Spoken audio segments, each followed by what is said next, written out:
Bismillahirrahmanirrahim. Assalamualaikum warahmatullahi wabarakatuh. Alhamdulillahi rabbil alamin, wassalatu wassalamu ala asyrafil anbiya'i wal mursalin sayyidina wa maulana Muhammadin wa ala alihi wa sahbihi ajma'in, amma ba'd. A'udzu billahi minasyaitonir rajim. Bismillahirrahmanirrahim. Ila hadratin Nabi Mustafa Rasulillah sallallahu alaihi wasallam wa ala alihi wa azwajihi wa dzurriyyatihi wa man tabi'ahum bi ihsan ila yaumiddin, wa thumma khususan ila mu'allif hadzal kitab asy-syaikh al-alim al-fadil Salim bin Samir al-Abdurrahmi radhiyallahu anhu ya'li darajatihi wa yudu alaina min barakatihi wa anwarihi wa asrarihi wa ulumihi fid dini wad dunya wal akhirah. Al-Fatihah. A'udzu billahi minasyaitonir rajim. Bismillahirrahmanirrahim. Alhamdulillahi rabbil alamin. Arrahmanir rahim. Maliki yaumiddin. Iyyaka na'budu wa iyyaka nasta'in. Ihdinas siratal mustaqim. Siratal ladzina an'amta 'alaihim ghairil maghdubi 'alaihim waladdallin. Amin.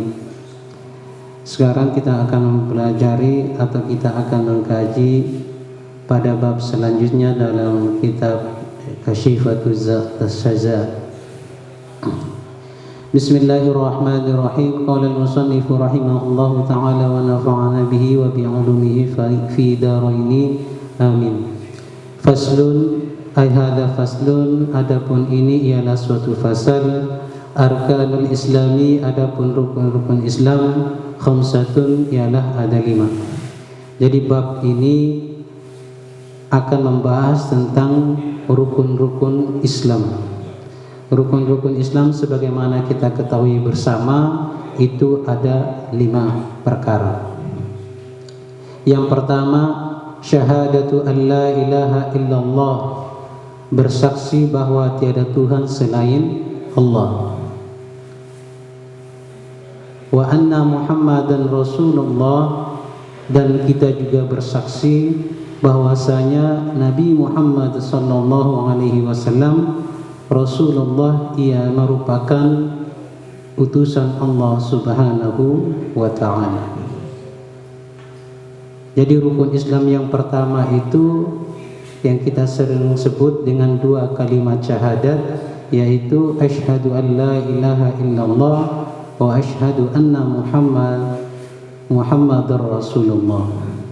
Untuk kita bersaksi bahwa tiada Tuhan, tiada satu apapun yang patut kita sembah kecuali hanya kepada Allah Subhanahu wa ta'ala.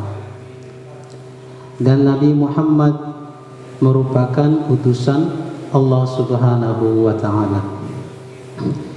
Ini merupakan rukun Islam yang pertama yang harus kita patuhi dan harus kita imani selaku umatnya Nabi Muhammad sallallahu alaihi wasallam.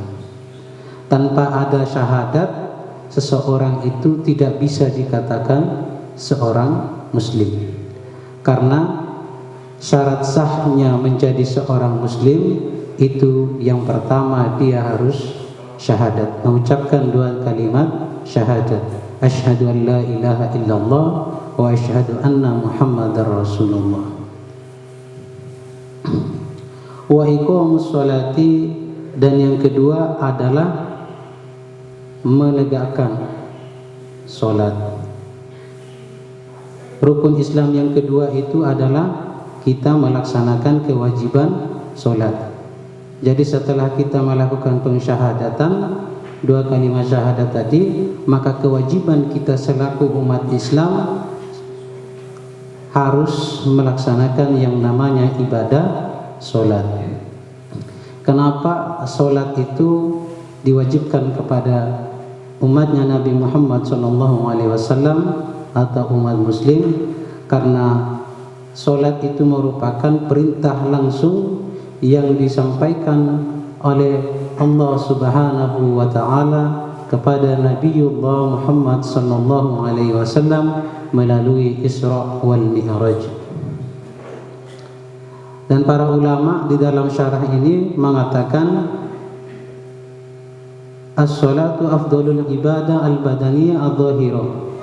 Jadi solat itu merupakan paling utamanya ibadah badaniyah yang zahir dibandingkan dengan ibadah-ibadah yang lain. Dalam perkataan ulama ini bahwa solat itu merupakan paling utamanya ibadah badaniyah dibandingkan dengan ibadah-ibadah yang lain seperti zakat, puasa, haji, dan lain-lain. Jadi ketika ada perbandingan antara mana ibadah yang paling utama di antara ibadah-ibadah badaniyah yang Allah perintahkan kepada umat Nabi Muhammad SAW, maka ibadah sholat merupakan ibadah yang paling utama yang harus kita kerjakan. Sebagaimana dalam Al-Quran dikatakan, Inna sholata tanha anil fahsya'i wal munkar. Sesungguhnya itu sholat dapat menghindari seseorang dari perbuatan keji dan mungkar. Oleh karena itu, kita selaku umatnya Nabi Muhammad SAW, kita harus terus istiqomah atau mempertahankan ibadah sholat kita agar kita menjadi umat yang dicintai oleh Allah Subhanahu wa Ta'ala dan Nabi Muhammad SAW. Nabi Allah Muhammad SAW pernah bersabda, as-salatu imaduddin, sholat itu merupakan tiangnya agama. Faman aqamaha faqad aqamaddin, dan barang siapa yang menegakkan sholat maka dia telah menegakkan agamanya.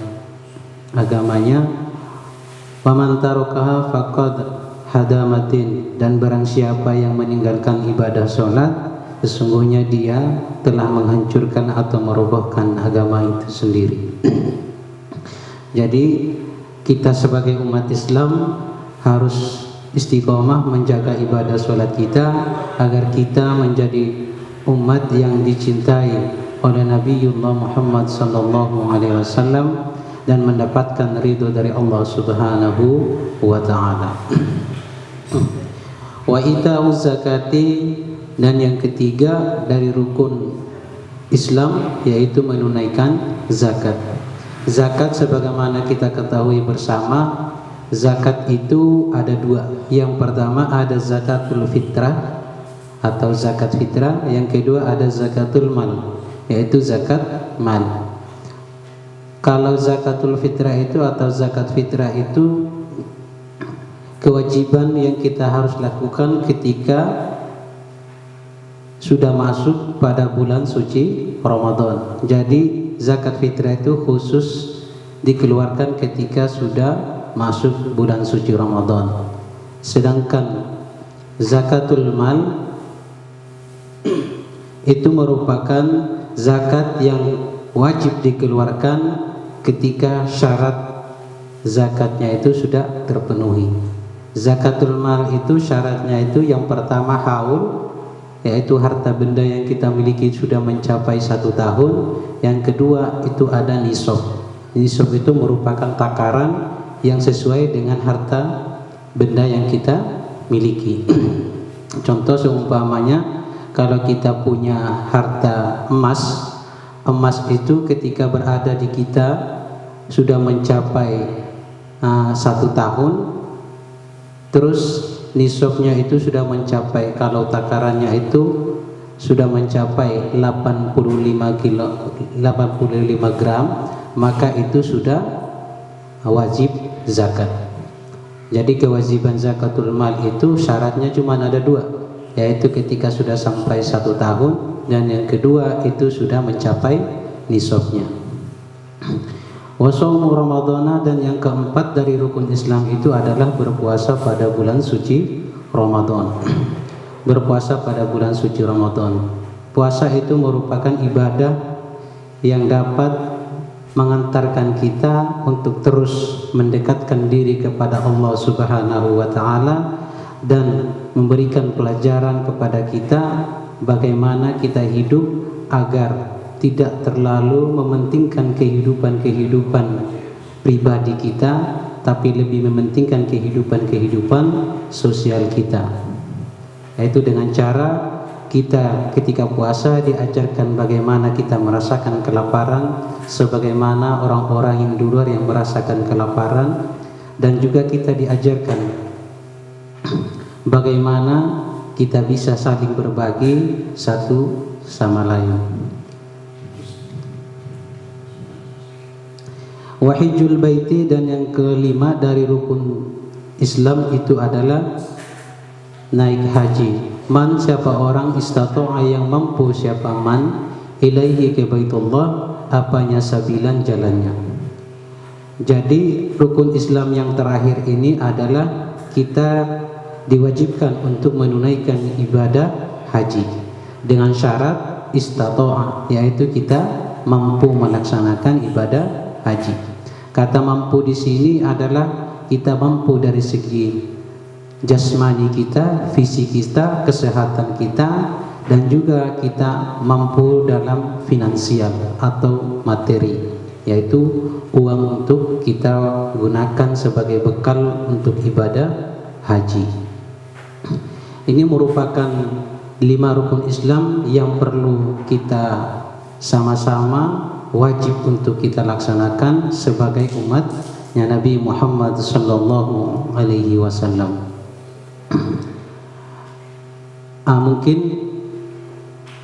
kami akhiri pertemuan kali ini. Semoga apa yang kita pelajari menjadi ilmu yang manfaat dan barokah. Wallahu muwaffiq ila aqwamit thoriq. Assalamualaikum warahmatullahi wabarakatuh.